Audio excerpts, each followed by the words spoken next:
اللہ تعالیٰ کی نعمتوں کا شکر ادا کرنا کبھی کبھی اتنا غیر معمولی ہمیں لگتا ہے، لیکن جب ہم در حقیقت اپنی زندگی کو دیکھتے ہیں تو یوں محسوس ہوتا ہے کہ ہم نے اللہ تعالیٰ کی نعمتوں کا شکر ادا نہ کر کے اپنی ہی ذات کے ساتھ کتنی بڑی ناانصافی کی ہے۔ ہم دنیا میں نکلتے ہیں اور ہمیں احساس ہوتا ہے کہ دنیا کتنی خوبصورت ہے، کتنے پیارے پہاڑ ہیں، لیکن بالکل خاموش ہے۔ یہ کیا ہے؟ یہ اللہ تعالیٰ کی قدرت ہے۔ کتنی پیاری زمین ہے، کتنے پیارے پھول ہیں، پودے ہیں، لیکن سب خاموش ہیں، کوئی بات نہیں کر رہا۔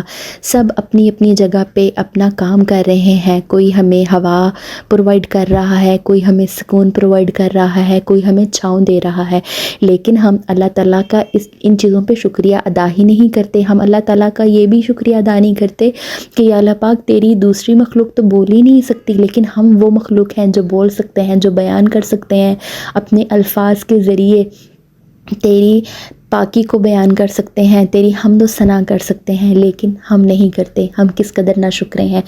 کیا ہمیں ان چیزوں کا شکریہ ادا نہیں کرنا چاہیے؟ ہمیں ہر سانس کے ساتھ اللہ تعالیٰ کی نعمتوں کا شکریہ ادا کرنا چاہیے، اور جب ہم یہ شکریہ ادا کرتے ہیں ہمارے دل سکون سے بھر جاتے ہیں۔ وہ جو شکر ہے نا، وہ آپ کو ایک ایسی ٹھنڈک اور ایسی خوشی فراہم کرتا ہے کہ آپ کا دل جو ہے وہ پھول کی مانند ہو جاتا ہے، آپ کی غم اور پریشانیاں ختم ہو جاتی ہیں، اور آپ کے دل کو یوں محسوس ہوتا ہے کہ یہ ایک نیا سفر ہے، یہ ایک نیا دن ہے، اور یہ ایک نئی زندگی ہے۔ اپنی پرانی گھسی پٹی زندگی کو پیچھے چھوڑیں اور اللہ تعالیٰ کا شکریہ ادا کریں۔ بعض اوقات جو مشکلات ہمیں مشکلات لگ رہی ہوتی ہیں وہ محض ایک نظر کا دھوکہ ہوتی ہے، وہ وقت گزر جانا ہوتا ہے، لیکن ہمیں اس چیز کا ادراک نہیں۔ ہر لمحے کے لیے اللہ تعالیٰ کا شکر ادا کریں، اللہ تعالیٰ کی حمد و ثنا کریں، اور اللہ تعالیٰ کو یہ بتائیں کہ یا اللہ پاک جو تو نے ہمیں دیا ہے وہ سب سے بہترین ہے، وہ سب سے زیادہ خوبصورت ہے، اور وہ سب سے زیادہ قیمتی ہے۔ دعاؤں میں یاد رکھیے گا۔ اللہ حافظ۔